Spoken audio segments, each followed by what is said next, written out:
নমস্কার বন্ধুরা, আমার চ্যানেলে আপনাদের সকলকে স্বাগত জানাই। আজ আমরা আলোচনা করতে চলেছি একটি বিশেষ বিষয় নিয়ে। বিষয়টি হলো ভগবানকে আমরা চিনব কেমনভাবে, বা কাকেই আমরা ভগবান বলে মানব। তাহলে চলুন, ভিডিওটি শুরু করবার পূর্বে আপনাদের কাছে আমার বিনীত নিবেদন, আপনারা যদি আমার চ্যানেলে নতুন হয়ে থাকেন তো প্লিজ সাবস্ক্রাইব দিস চ্যানেল, আর পাশে থাকা বেল আইকনটা বাজিয়ে দেবেন যাতে সবার প্রথমে আপনারা আমার ভিডিওটি পেতে পারেন।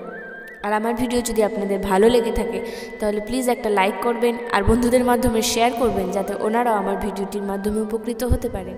তাহলে চলুন ভিডিওটি শুরু করা যাক।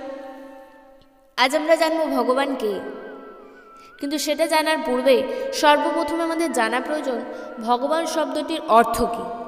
এই জগতে অনেক মানুষ তাদের নিজ নিজ রুচি ও উপলব্ধি অনুসারে ভগবানের উপাসনা করে, কিন্তু আমরা যদি জিজ্ঞাসা করি যে ভগবান শব্দটির অর্থ কী, অবশ্যই আমরা দেখতে পাবো বহু মানুষই ভগবান শব্দটির অর্থ বলতে পারবে না।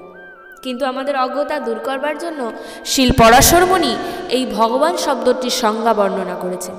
ভগ অর্থ ঐশ্বর্য, বান অর্থ অধিকারী যার আছে।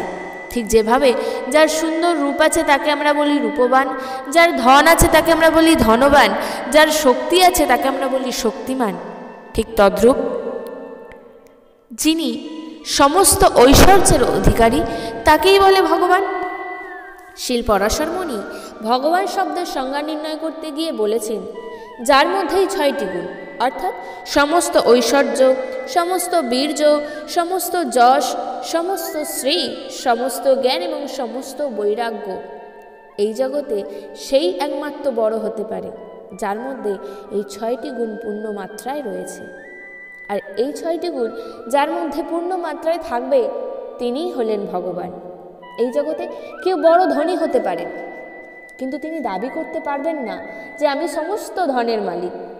এই জগতে কেউ বড় জ্ঞানী হতে পারেন, কিন্তু তিনি দাবি করতে পারবেন না আমি সমস্ত জ্ঞানের অধিকারী। কিন্তু ভগবান সমস্ত ধন, সমস্ত জ্ঞান, সমস্ত সৌন্দর্য, সমস্ত যশ, সমস্ত শক্তির অধিকারী, তাই তাকে বলা হয় ভগবান।